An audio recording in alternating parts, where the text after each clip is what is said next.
बिस्मिल्लाहिर्रहमानिर्रहीम, अस्सलाम वालेकुम। आज एक नए टॉपिक के साथ मैं हूं सादिया सुफियान। आज का जो हमारा टॉपिक है वो टाइप्स ऑफ सुपरविजन है।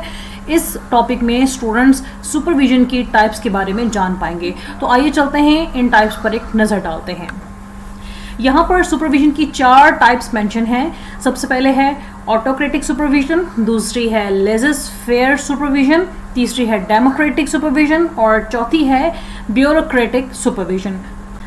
सबसे पहले हम बात करेंगे ऑटोक्रेटिक सुपरविजन पर।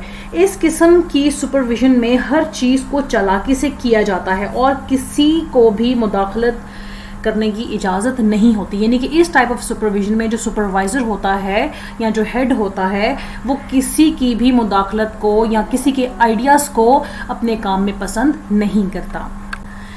इसके बाद है लेज़र-फेयर सुपरविजन। ये एक आज़ाद निगरानी है, यानी कि एक आज़ाद सुपरविजन है।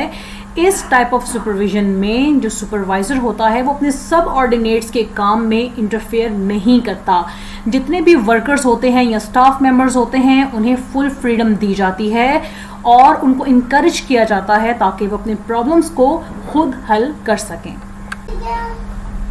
तीसरे नंबर पर है डेमोक्रेटिक सुपरविजन।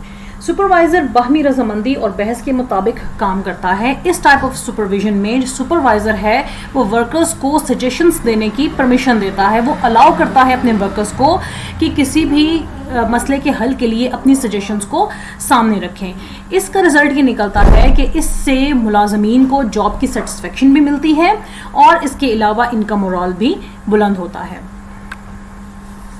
सबसे लास्ट में है ब्यूरोक्रेटिक सुपरविजन।